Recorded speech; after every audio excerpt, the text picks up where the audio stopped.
It is day 276 of the second Trump administration, and welcome to the midweek nightcap. We are now in the fourth week of this government shutdown. It is now officially the second longest in American history, and more Americans are starting to feel the very real impact of both the shutdown and the issue at the center of it, Obamacare subsidies. Many people are already seeing the higher premiums they are about to get hit with, and it could get worse next week. Meanwhile, millions of Americans who are SNAP recipients are now at risk of losing their food assistance next month. Many states, including Texas, New York, Missouri, and New Jersey, have warned that if the shutdown is not resolved by Monday, November payments could be disrupted or skipped entirely. And Head Start locations that help thousands of preschoolers around the country are also warning that their programs could be in danger if the shutdown stretches into the month of November.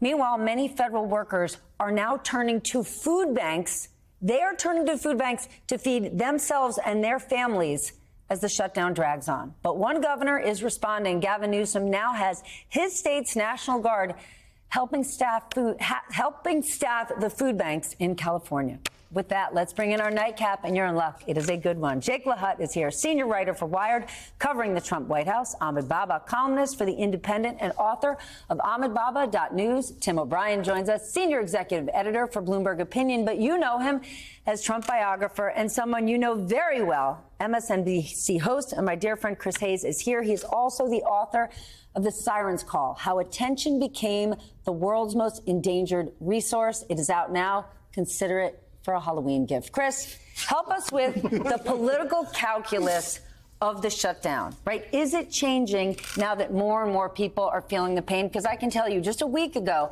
I talked to a bank CEO who was like, people don't really feel the shutdown. Number one, they do. But number two, as time goes on, they really do. I think they do. I think particularly the SNAP cutoff is a huge deal. Walk us through it. Well, because, I mean, it's tens of billions of dollars that reverberate throughout the economy, not just the recipients of the payments, but then the stores themselves. And, I mean, it's sort of classic stimulus. And, you know, there's tens of millions of people who rely on SNAP in this country. And that starting to go away, I think, will be one more sort of escalatory step in terms of people's awareness. The other thing I think that's interesting about the healthcare situation is, I will admit that I was a little skeptical of the tactical decision for Democrats to sort of focus their ask on that. Yeah. But I actually think it's proven to be pretty smart. A, they have been relentless in highlighting the ACA subsidies. B, the polling from Kaiser Family Foundation and others shows that the public is on their side, that a majority of Republicans and even Trump voters want the subsidies extended. And C, on the merits, on the substance, right, as the pricing for new health care and health insurance comes out, you're seeing the sticker shock that is partly being facilitated by the lack of the subsidies. But how about that it's taken 4 weeks to actually have a remotely intellectually honest conversation about the fact that that's what the shutdown was about. We were all here 4 weeks ago when Republicans claimed, no, this is because Democrats want to give health care to illegal immigrants. This is because illegal immigrants are crowding up emergency rooms. Those arguments are in the rearview mirror, and now we're finally talking about these Obamacare subsidies. And one could say, yeah, they're getting expensive. That's fine, but that's what the fight's about. Well, and it's their own constituents, by the way. The people getting slammed the hardest by this are low-income Americans and lots of low-income Americans in red states and red districts. The Trump budget gutted rural hospitals. They've taken huge chunks of money out of Medicaid and Medicare. And now they're trying to just pull out the supporting tentpoles around the ACA. And so what has always been a crisis in the United States, a lack of affordability around healthcare, a lack of transparency around pricing and delivery of services, is moving beyond the crisis stage into just a full-blown catastrophe. And we're in the very early innings of it because the most insured people are already seeing these giant markups. Companies are paying, there was a Kaiser survey today, I think $24,000 a year for premiums, and maybe $1,000 to $6,000 that flows back to employees. And those are people who work at companies.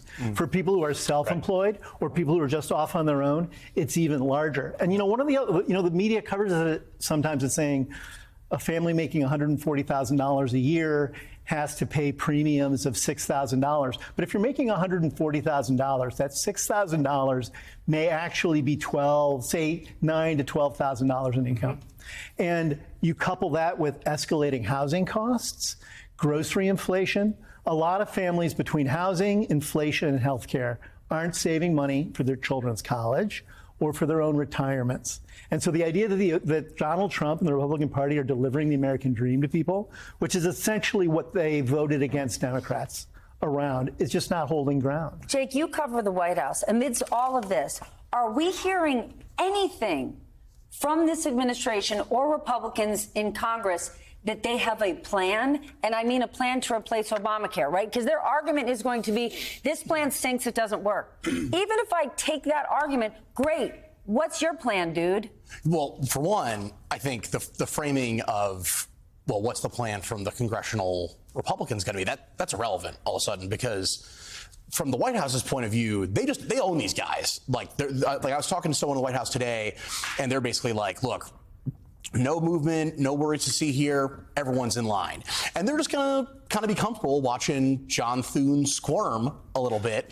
And they're not really too worried about it. I think the other thing, and maybe a mini lesson learned from the first term, is that if we do try to offer some semblance of a solution, we might end up just embarrassing ourselves here, and we might as well just try to shift the messaging frame and go on the offensive. But that's the thing. I think that for whatever your critiques of Jeffries and Schumer might be, I would say, just talking to folks who are both in the White House and just in the Trump world orbit, folks who have clients on Capitol Hill, they're a little surprised of kind of get a taste of their own medicine here. Yes. Yeah. And, that's not something they expected.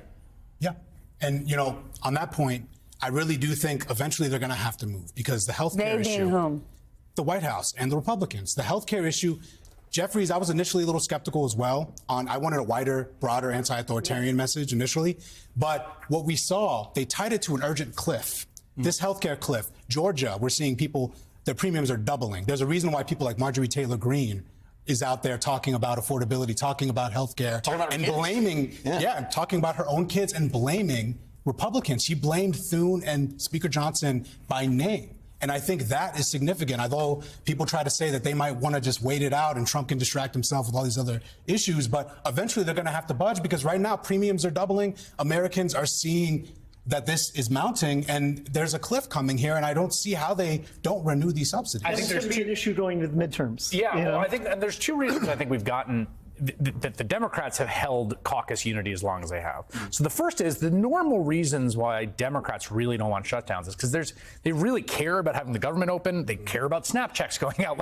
And Republicans have generally cared a little less, right? So there's always this asymmetry where it's like, we kind of think the government is bad anyway, and if it goes away, maybe we'll realize how great it is without the government, right? So what has changed that calculation is you're dealing with an administration and Russ Vought and Trump who basically have arrogated themselves the entirety of the power of the purse, which is they could not spend on congressionally appropriated funds, or they can spend in excess of congressionally appropriated funds. They're making it abundantly clear that they're in charge. So if things go sour for the American people, how do you blame Democrats when Trump is saying, I'm here with Darth Vader, slashing and bashing? We control both houses of, of Congress. And I think that's why the polling has borne that out. The other thing that I think is really interesting, and this is going to make me sound like a back in my day sort of nostalgia. When you hike to work, when you walk 5 miles to school in the snow. We have lost in the Trump era, the capacity to actually argue policy at the national level is totally gone. There is a universe. I saw Steve Daines kind of make this argument a little early in the shutdown. They could say, hey, look, these these subsidies for ACA were passed as an emergency measure during COVID. They have been extended to prop up something that is clearly not doing the job of cost restraint it should. That would have been a fine debate. No, but they're literally not capable of making, even just articulating policy arguments anymore. It's totally evaporated from the ability of Republican politicians. That would be an okay debate to have. That would be a good faith debate, 100%. You did this during COVID for one time, let's debate it. They chose not to. And while that's happening, what did the New York Times report yesterday? That the president is now seeking $230 million in compensation for federal investigations. He did not confirm the amount, but he did say they probably owe me a lot of money. I know we often say these are unprecedented times, or the president doesn't care, or, it doesn't matter how it looks.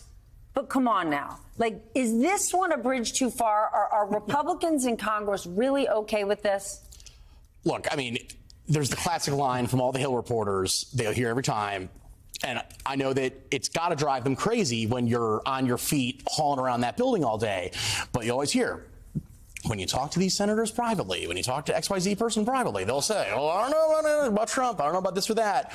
But Jake, what you say privately doesn't matter when your job is a public one. Not one iota. And to Chris's point, I mean, look, like, not only have we lost the ability to have a policy debate, and I think in like my generation of reporters, like we haven't even really gotten to experience that. That's exactly. I would love to give it a try.